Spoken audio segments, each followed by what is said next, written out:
반갑습니다. 제가 은퇴한 지가 이제 만 8년이 다가오는데 설교를 안 한 지가 이제 5년입니다. 5년. 아무것도 안 하고 매일매일을 살다 보니까 내가 대체 뭐 하는 사람인가 그런 생각이 늘 들었습니다. 일꾼이 일을 다 끝냈고 품삯도 받았으면 그 다음에 할 일이 뭐죠? 집에 가는 거죠. 근데 왜 하나님 나를 빨리 집으로 안 부르실까? 이제 할 일이 없는데 이런 생각을 하곤 있었습니다. 근데 오늘 2월 중순쯤에 우리 담임 목사님과 대화를 나누다가 이런 말씀하셨습니다. 목사님, 설교를 오래 안 하시니까 정체성에 혼란이 오지 않으세요? 전곡을 찌르는 말이었어요. 대체 내가 뭐 하는 사람인가 이런 생각을 했거든요. 또 은퇴하고 물러서서 이렇게 보시니까 성경이 좀 달리 보이는 면도 있지 않으세요? 그리고 오랜만에 원로 목사님이 오셔서 설교하시면 우리 성도들이 은혜를 받을 것 같으니까 이제는 가끔 오셔서 설교를 좀 해주세요 라고 하셨어요. 그래서 언제쯤 오셔서 어떻게 하시겠는가 물어서 그러면 내가 2달에 한 번씩 가겠습니다. 홀수달로 3월, 5월, 7월, 9월 이렇게 첫째 주일날 가지요 해서 3월달 첫 주일날 왔었고 오늘이 5월 첫 주일이라 다시 왔습니다.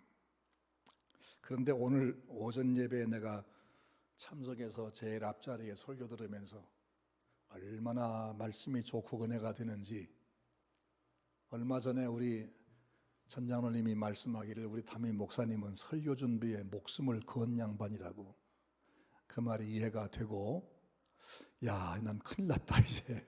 오늘 이렇게 은혜 받은 성도들에게 오후 예배 내가 서서 무슨 얘기를 해야 은혜를 받을까 걱정이 되고 오랜만에 긴장이 되고 그랬습니다. 하지만 오랜만에 익숙한 음성을 들으면 또 은혜가 될 분도 계실 거다 하는 생각을 하면서 썼습니다. 오늘 제가 드릴 말씀은 오늘 본문에서 너희가 먹을 것을 주어라 하는 말씀인데 1절 말씀 보면 예수님께서 12명을 불러 모으사라고 했습니다. 불러 모으셨다. 모은다, 교회란 말은 본래가 모은다는 뜻이에요. 카할이라는 원문인데 모다라는 뜻이에요. 모으다. 에클레시아라는 말도 있는데 그 말은 어디에서 이렇게 불러내다. 그러니까 교회는 하나님이 불러 모으신 사람들의 모임이에요. 불러 모은 사람들. 그 다음에 2절 말씀 보면 내 보내시며 라고는 말이 제일 마지막에 나오죠. 앓는 자를 고치게 하려고 내 보내시며. 그러니까 교회는 하나님이 불러 모은 사람과 동시에 또 그들을 주님이 내보내셨다. 보내다란 말은 미션이란 말이에요. 미션, 보낸다. 교회는 하나님께 불러 모아짐을 당한 사람이고 그 다음에 하나님이 보내셔서 보냄받은 사람들, 이들의 단체가 교회입니다. 교회는 하나님이 불러 모으신 사람인데 죄악과 사망에서 불러내서 하나님의 품으로 부름받은 사람들입니다. 그 부름받은 이가 누구냐? 여기 보니까 12제자라고 했습니다. 베드로, 야고보, 요한 등등 시골 사람 12명이지요. 시골 사람이고 하층 계층이고 배운 것도 별로 없고 가진 것도 별로 없고 직업도 별로인, 그 당시 정말 별별 없는 시골 사람이었습니다. 근데 주님이 그들을 부르셨습니다. 참 행운이고 복을 받은 사람이다 그런 생각을 합니다. 근데 그들이 복 받은 사람 된 것은 2가지 어떤 조건이 있었습니다. 하나는 역사상 가장 여러 긴 세월 가운데서 하필 예수님이 태어나 활동하던 그때에 태어난 시기가 겹치죠. 예수님 시대에 살았다는 것 하나. 그 다음에 이 지구촌 그 넓은 땅 중에서, 넓은 그 지역 중에서 하필 예수님 활동하신 갈릴리 지역에서 이들이 어부 생활을 했다는 것, 이 두 가지가 겹칩니다. 그러니까 역사를 이렇게 보면은 날줄과 시줄이 있는데, 시간과 공간, 그러면 이 시간이 겹치고 공간이 겹치면 네모칸이 만들어진데 그게 그물코죠. 그 베드로와 12제자가 예수님과 같은 시기에 같은 지역에서 만났다는 겁니다. 그래서 그들은 주님께 부름받는 행운을 얻을 수 있었습니다. 여러분과 내가 예수님의 몸이 된 이 교회의 성도가 된 것도 역시 그렇죠. 여러분과 내가 한가람교회 한 공동체가 된 것도 같은 시대에 우리가 살기 때문이고 같은 교회에 있기 때문입니다. 한 동네에 있기 때문입니다. 자, 그런데 주님은 너희들 내가 불렀으니까 아무 걱정하지 말고 내가 다 보호해주고 먹여줄 테니까 그냥 잘 살기만 해, 이런 것이 아니라 다시 보내셨다. 예수님의 사신으로, 복음 전도자로, 사람들을 돕는 주의 손발로. 부르셨단 말은 주님의 사람 삼으셨다는 말이고, 보냈단 말은 주님의 일꾼 삼았다, 일을 시켰다, 그 말이죠. 근데 주님이 불러서 보내기 전, 부름과 보내는 그 중간 과정에서 이들에게 세 가지를 주셨습니다.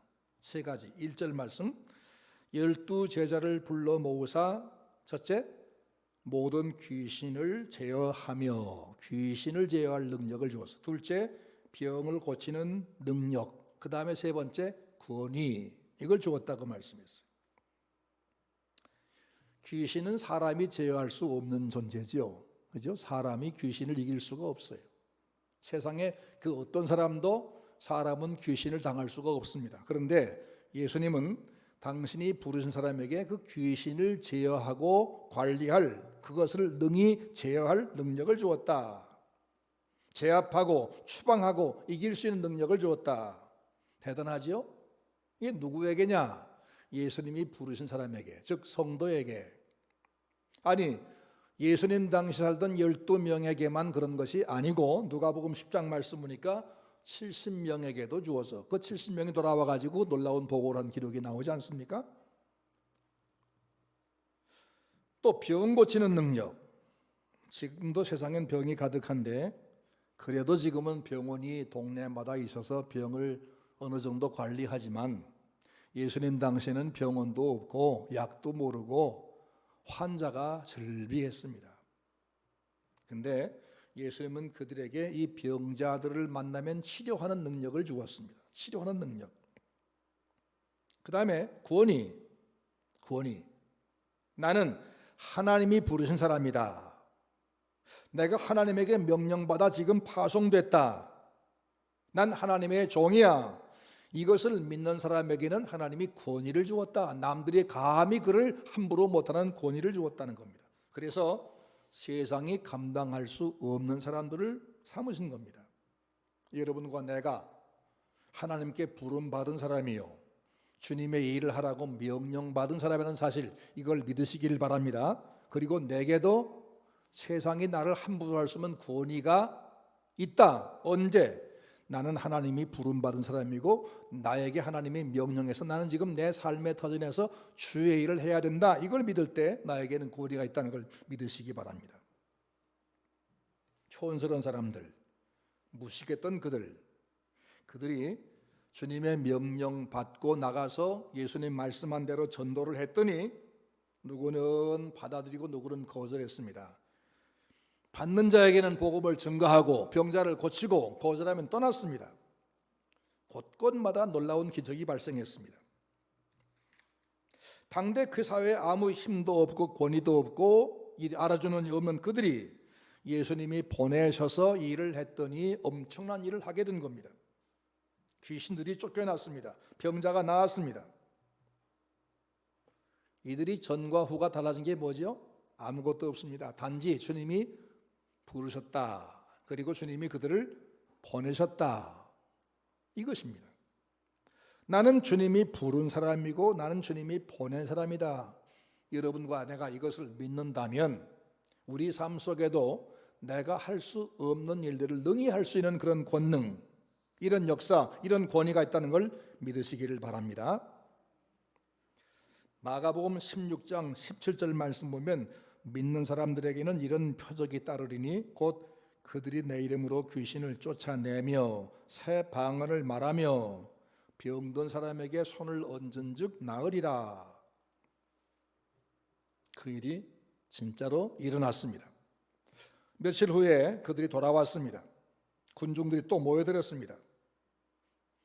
그들이 예수님 앞에 자기들의 일을 보고합니다. 다들 깜짝 놀랐습니다. 귀신들이 주의 이름들도 항복하더이다. 자기들도 놀래버렸습니다. 당시 사람들은 놀랐습니다. 아니, 예수란 분이 와서 여기저기 기적을 행하더니 이제는 그를 따른 저 촌 사람들도 그런 능력 행하네? 이게 웬일이야? 세상이 발칵 뒤집힙니다.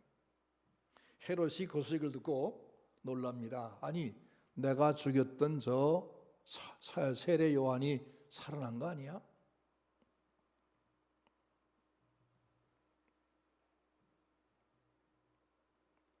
그 미약한 사람들이 주님께 부름받은 것 하나 때문에, 그리고 주님의 보냄을 받고 나서 하란 대로 했다는 것 때문에 세상을 발칵 뒤집은 사건, 바로 이것이 여러분과 내가 믿어야 할 일이고 경험해야 될 일입니다. 우리는 하나님께 부름받은 사람들의 모임인 교회입니다. 우리 교회는 성도가 평생 보호를 받으며 평생 여기서 우리가 힘을 얻어서 주의 명령을 수행해야 될 사명자의 집단입니다. 성도의 가정입니다. 세상을 고치는 그런 영적인 병원이고 진리의 등대입니다. 세상을 섬기는 권위 있는 주님의 몸입니다. 따라서 우리가 이제는 무기력하게 오늘 낮에 말씀하신 대로 세상 기준에 그냥 따라서 그들이 하는 것 나도 해야만 될 것 같은 그런 모습에 끌려간 사람이 아니라 주님의 사람으로 당당히 사는 여러분과 우리가 되기를 주의 이름으로 축원합니다.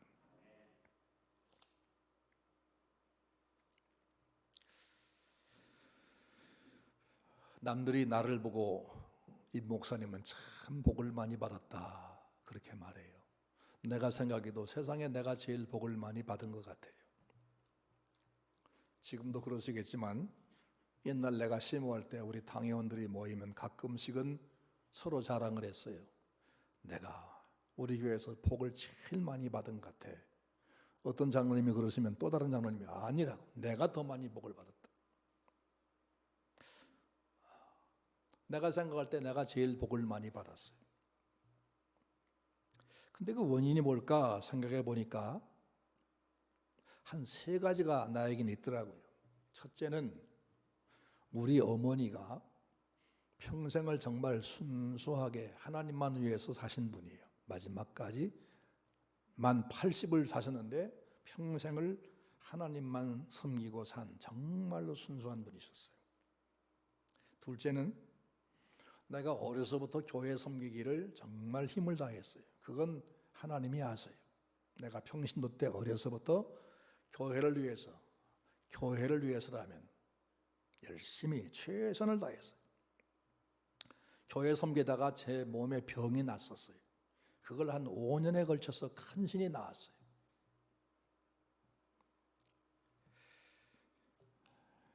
또 한 가지는 나는 목사님을 우리 아버지보다 귀히 여겼어요.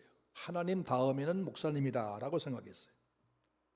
이 3가지가 내가 평생을 살아온 내 특징 아닐까 하는 생각을 했어요. 내가 목사가 된 이후에도 목사에게도 목사가 필요하다 하는 생각을 했었어요. 그래서 내가 믿고 의지하고 상의할 목사님을 항상 두고 있었습니다. 그래서 내가 중요한 일을 결정해야 될 때는 하나님 앞에 물론 기도하지만 그 어른을 꼭 만나 상의를 했습니다. 그것이 내가 오늘까지 복을 받은 이유다. 그리고 난 지금도 확신해요. 누구든 그렇게만 살면 나를 위해 기도해주고 하나님 앞에 순수히 사는 부모님이 있고, 내가 정말 내 교회를 사랑하고 그렇게 몸 바쳐 헌신하고 그리고 주의 종을 정말 사랑하며 섬긴다면 복 못 받을 사람이 없겠다. 나 같은 사람도 복을 받았는데 그렇게 믿습니다. 세상에서 가장 귀한 복이 뭐냐?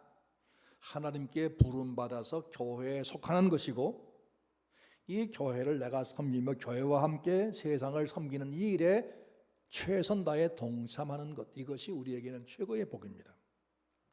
노산 이은상 시인이 쓴 이런 시가 있습니다. 결여여 우리에게 조국이 있다. 내 사랑 바칠 곳은 오직 여기뿐. 심장에 더운 피가 식을 때까지 즐거이 이 강산을 노래 부르자. 내가 이것을 읽으면서 조국보다 더 귀한 것은 교회인데 라는 생각하면서 성도여 우리에겐 교회가 있다. 내 사랑 바칠 곳은 오직 여기뿐. 심장에 더운 피가 식을 때까지 즐거이 이 교회 섬기다 가자. 그렇게 제가 시를 개사한 적이 있습니다. 그럼 내가 이 교회를 사랑하는 방법이 뭘까? 뭐 다양한 게 있지만 가장 기본은 주일날 예배에 참석하는 것, 이거 기본입니다. 신앙생활의 핵심입니다. 근데 주일은 원래 구약의 안식일에서 왔잖아요. 안식일이 뭐예요? 하나님이 창조 사역을 마치고 쉬신 날입니다. 창세기 1장 2장 말씀 보면은 하나님이 빛을 만들고 궁창을 만들고 땅을 만들고 그 다음에는 해와 달과 별들을 만들고 그 다음에는 새와 물고기를 만들고 마지막 날 여섯째 날에는 동물과 사람을 만들고 그리고 마지막 7째 날에 안식하셨다. 그러면 하나님이 일하다가 피곤해서 쉬느라고 안식한 거냐? 안식이란 말은 쉰단 말이니까 그럴 리가 있습니까? 하나님이 피곤할 리가 없지요. 그럼 하나님에게 안식이 뭐냐? 지나간 엿새 동안의 일은 하루하루의 일이 다 독립된 날이에요. 첫째 날 사역이 맞춰지고 그날 끝나고 둘째 날 사역이 맞춰지고 끝나고 이렇게 엿새 동안 있던 모든 일을 종합해서 온 우주가 조화롭게 완벽하게 돌아가도록 가동시킨 날, 이게 안식일이죠. 창조는 만들어내는 일이고 안식은 그것을 완전하게 정상화시키는 겁니다. 그 엿새간 사역은 각각 분리된 거였지만 안식일날 그걸 통합시켜서 그것이 완전하게 만드신 것, 그것이 바로 하나님에게는 안식이었습니다. 우리에게도 안식일, 주일은 그냥 푹 쉬는 날이 아닙니다. 지난 엿새 동안 월요일, 화요일, 수요일, 목요일, 금요일, 토요일 엿새 동안 매일매일의 삶, 이것을 주일날 통합시키는 겁니다. 어떻게 통합? 이게 전부 하나님이 내게 허락해서 엿새 동안 힘써 일할 수 있었어. 하나님께 보고하고 이렇게 일했습니다. 그 다음에 지난 엿새 하나님의 은혜로 살아온 것에 대해서 감사하고 보고하고 감사하고 그 다음에 결과를 어떻게 해요? 이 일은 내가 했지만 결과 어떻게 될지 알 수 없죠. 하나님께 맡기는 것. 엿새 동안의 삶을 하나님께 다 맡기는 것. 이것이 안식이에요. 안식의 반대가 뭘까요? 안식의 반대. 불안, 초조, 허무, 두려움, 근심. 만약에 내가 엿새 동안 몸부림쳐 수고했지만 그 수고한 게 헛된다면, 결과가 잘못돼 망가진다면 얼마나 허무할까요? 얼마나 불안합니까? 그래서 만약에 이걸 하나님의 은혜라고 인정하지 않고 그분에게 고백하지 않고 그분에게 맡기지 아니하면 우리는 매일매일을 안식 없는 불안, 허무, 두려움, 초조 여기에 잡혀 사는 겁니다. 그래서 엿새 동안 힘써 일을 해야 되지만 주일날 주 앞에 나와서 한 주간 삶을 보고하고 이 모든 게 내게 일터를 주시고 건강을 주시고 내 삶을 돌아보신 하나님께 감사를 드리고 결과를 그분에게 탁 맡겨버리고 그럴 때 우리에게 안심이 오는 거지요. 평안이 오는 거지요. 평안이. 행복이 오는 거죠. 만족이 오는 거죠. 그래서 엿새 동안의 삶과 주일날이 합해질 때 한 주간이 완성이 되는 것이. 창조도 하나님에게서 오고 안식도 하나님에게서 와요. 여호와께서 집을 세우지 아니하시면 세우는 자의 수고가 헛되고, 여호와께서 성을 지키지 아니하시면 파수꾼의 경성함이 허사로다.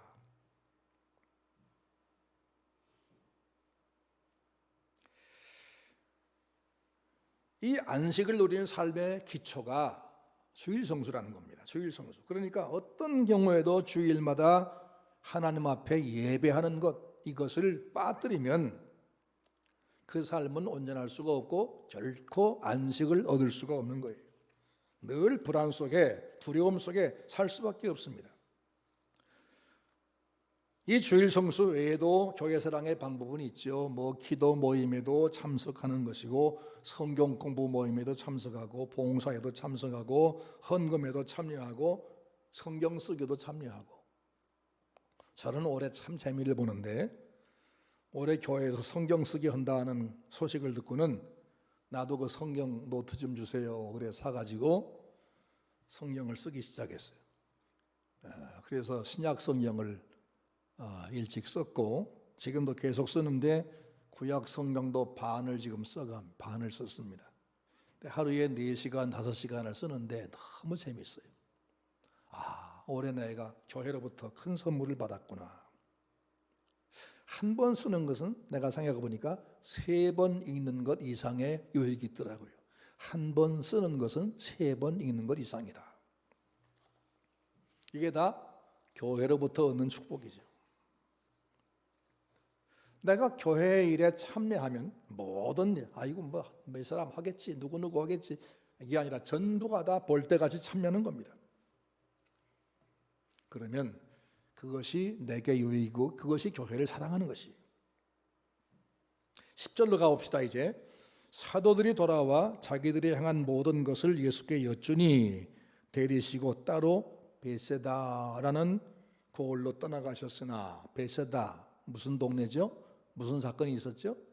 오병이어로 5,000명을 먹인 사건이 지금 여기 나옵니다. 예수님은 그 모여든 군중들에게 종일 말씀을 증거했습니다. 군중들은 너무너무 재미있어서 온통 귀와 정성을 다 쏟아 주님 말씀을 듣습니다. 시간이 가는데 하루가 다 가버렸습니다. 해가 지금 넘어갑니다. 근데 그런 광경을 뒤에서 보고 있던 제자들이 걱정이 됐습니다. 아니, 날이 저물어 가는데 저 사람들은 지금 시간 가는 걸 모르고 있네. 예수님도 좀 전혀 생각을 하지 않으시네. 어떻게 하지? 저 사람들 점심도 굶고 저녁도 지금 먹일 수 없는데 만약에 이대로 계속 시간 가면 어두워져 가지고 해산하면 큰일인데. 그래서 누군가 용감하게 예수님 앞에 갔습니다. 예수님, 해가 저물었어요. 어쩌시려고 이 사람들을 보내지 않고 계속 말씀하세요. 어서 동네에 각자 들어가서 거기서 뭘 사 먹고 집에 가게 일찍 해산시키시지요. 그렇게 말했어요. 무슨 말이죠? 우리가 이 사람들을 먹이는 거 책임 못 지니까 빨리 해산시켜요 라는 말입니다. 그때 예수님께서 말씀하신 것이 뭡니까? 13절 읽어보겠습니다. 예수께서 이르시되 너희가 먹을 것을 주라. 너희가 먹을 것을 주라. 예? 우리가요? 우리가 뭐가 있다고요? 우리한테 있는 것은 보리떡 겨우 5개, 물고기 겨우 2마리, 한 사람분밖에 없습니다. 자, 오늘 이 1절 2절 말씀 보니까 예수님이 이들에게 명령을 해서 보내기 전에 뭘 줬죠? 귀신을 내쫓는 능력을, 그 다음에 또 뭐예요? 병 고치는 능력을, 권위를 주었습니다. 근데 그 능력을 받고 그 능력이 손에 쥐어졌습니까? 주머니 들었습니까? 그냥 말씀만 들은 것 뿐이죠. 근데 그렇게 나갔더니 정말로 병자가 낫고 귀신이 쫓겨났던 겁니다. 그래서 조금 전까지만 이들이 들떠가지고 야, 예수님, 우리가 나가서 전도하니까 병자가 막 나아요 하고 흥분했었는 사람인데, 지금 얼마도 안 되는데, 며칠도 안 됐는데 거기 모인 사람들의 그 먹는 것이 걱정이 돼가지고 우리가 책임 못 지니까 빨리 해산시키세요 라고 건의했다가 너희가 먹을 걸 줘라 그러니까 지금 당황하고 있습니다. 이들은 지금 자기가 누구란 것 까맣게 잊어버렸습니다.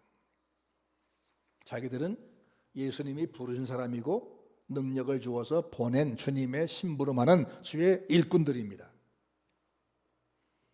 이들은 순종할 때 능력을 경험했습니다. 적은 능력으로 예수님의 이름, 예수님의 명령을 배반하지 않았더니 위대한 능력을 경험했습니다.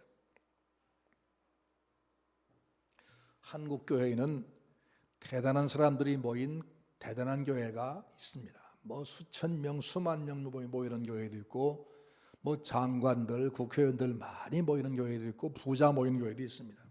그런 교회들에 비해 볼 때 우리 한가람 교회는 보리떡 5개 정도의 교회라고 볼 수 있습니다. 그런데 우리 교회가 한국 교회 안에서 선교 사역을 어느 정도 했나요? 그 교회들 못지않게 했지요. 이런 역사가 어디서 나왔나요? 적은 능력을 가지고도 우리한테 있는 능력의 분에 벗어나게 주님의 명령을 배반하지 않고 순종했더니 이런 역사가 있었지 않습니까? 저는 지난달이었나요? 그전달이었나요? 우리 건축위원장님이 성전 건축 보고하는 것을 보았어요. 얼마나 감사했는지 모릅니다. 세상에 우리 교회가 120억 정도의 예배당을 연건평 2,700평의 건축을 할 수 있다는 것. 와, 참 감사한 일입니다. 땅값은 얼마 될까요? 난 계산 안 해봤지만 아마 최소한 100억 원 되겠죠? 그러면 땅값 100억의 건축 건물비 120, 130억 그러면 적어도 230억. 와, 한가람 교회가 부자가 됐네요. 이거 10번 생각해봐도 기적입니다. 기적. 근데 한편 이 사역을 완성하려고 하면 우리 교회가 그날은 20억이라고 해서 20억 정도의 헌금을 해야 된다고 하셨어요. 아니 100억을 해야 되는 게 아니라 20억만 하면 된다는 말 들으니까 너무 감사합니다. 기적입니다. 하지만 한편 제가 걱정이 됐습니다. 우리 교회 성도들의 형편을 아는데 20억이 그렇게 금방 되지 않을 텐데. 장로님 말씀했죠. 한 가정에서 1,000만 원씩만 200가정만 하면 됩니다. 그렇구나. 참 쉽구나. 하지만 1,000만 원이 부담되는 분이 참 많을 텐데. 오늘도 보니까 주보에도 있고 저 그래프에도 12억 6천만 원 정도가 지금 작정됐다고. 25억 중에서 딱 51% 정도 됐더라고. 21%. 1,000만 원 고사하고 100만 원 하기도 어려운 분도 있을 텐데 어떻게 하지? 그렇게 남들처럼 헌금할 수 없는 분은 걱정을 많이 할 거고, 건축을 진행해야 되는 건축위원장님이나 당회장님이나 당회원들은 이걸 어떻게 채우지 또 걱정할 거고. 여러분, 이날 모인 장정만 남자 숫자가 몇 명이었죠? 5,000명이라고 했습니다. 그런데 5,000명분의 양식이 필요한데 1인분밖에 없습니다. 계산이 안 됩니다. 걱정할 수밖에 없죠. 그래서 예수님 빨리 흩어서 해산시키세요. 각자 알아서 먹으라고 하세요. 근데 예수님은 그들에게 너희가 먹을 걸 주어라 그러셨어요. 이들에게 돈이 있는 걸 아셨을까요? 돈이 없었거든요. 몰라서요? 여러분, 한 줄에 2,000원짜리 김밥 한 줄씩만 주어도 남자 장정만 5,000명 합해서 한 10,000명을 친다면 2,000원짜리 10,000명이면 얼마예요? 2천만 원. 2천만 원.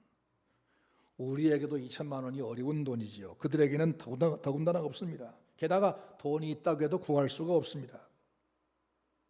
그런데 주님은 뭐라고 말씀했죠? 너희가 주어라. 너희가 주어라.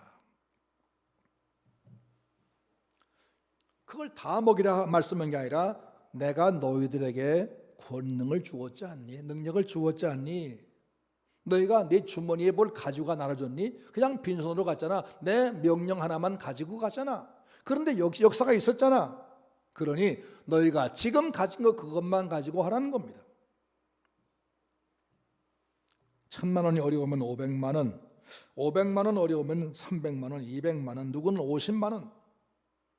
내가 가진 보리떡은 몇 개인가? 그것만 헤아려서 내 가진 것만 드리면 그 다음엔 하나님이 하십니다. 이것이 바로 교회의 셈법이지요. 우리 성도 중에 누군가는 평균 1,000만 원이면 된다면 나는 10배는 해야지. 그런 분도 아마 몇 분은 계시겠죠. 나는 2배는 해야지 하는 분도 계실 거예요. 누구는 나는 10분의 1밖에 못하겠어 하는 분도 있을 겁니다. 그건 다 형편 다르니까 각자 자기의 보리떡이 몇 개인가 하면 세면 되는 거예요. 그리고는 그것 받치면 되는 겁니다.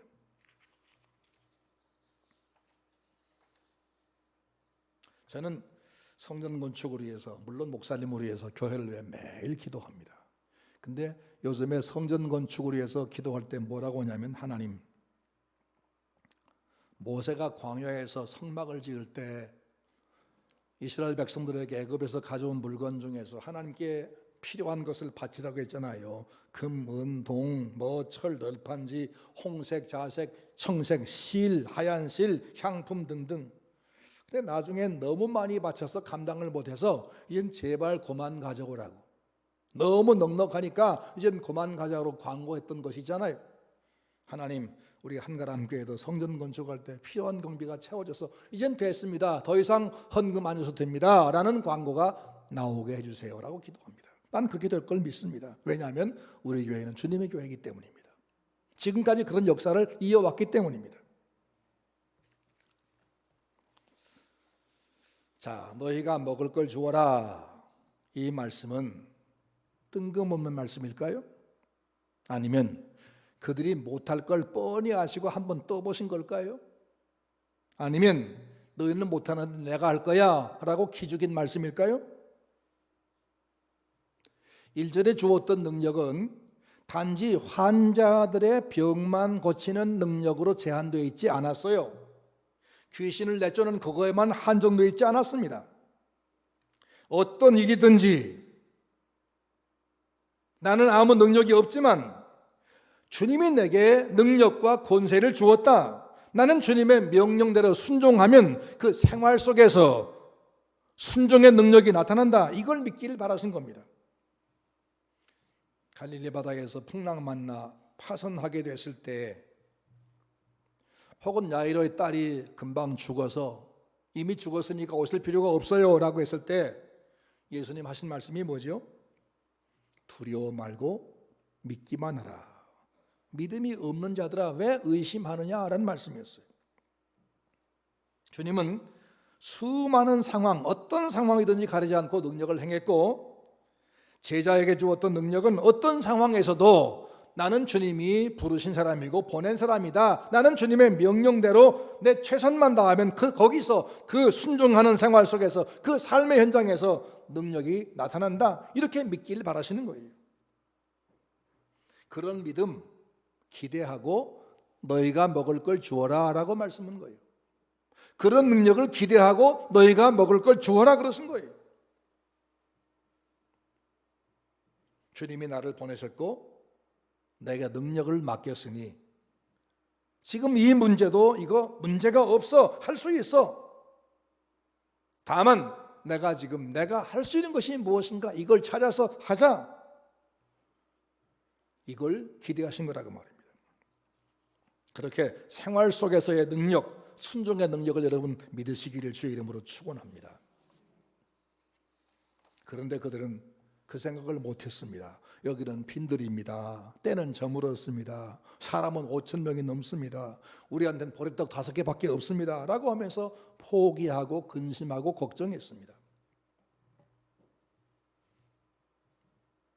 아이고 우리 교회에 20억이 어디 있어요? 우리가 지금 내 집도 장만을 못하는데 어떻게 헌금을 해요? 그런 생각을 하지 말고 하나님 내 형편 아시잖아요. 그러면 제 주머니 속에 있는 보리떡은 몇 개인가요? 여러분, 우리 한가람 성도에게는 이런 믿음이 있습니까? 우린 그들보다 낫습니까? 주님은 우리에게 이미 능력을 주었습니다. 어떤 상황에서도 주님께서 하라는 일에 최선을 다하면, 주님이 보내신 일, 주님이 내게 맡긴 그 일에 내가 최선을 다하면 능력이 나타난다라고 믿는 그 믿음, 이것을 믿는 사람에게 주셨고 주님의 교회에 주셨다는 겁니다. 우리 교회가 지금까지 나온 길이 그거였습니다.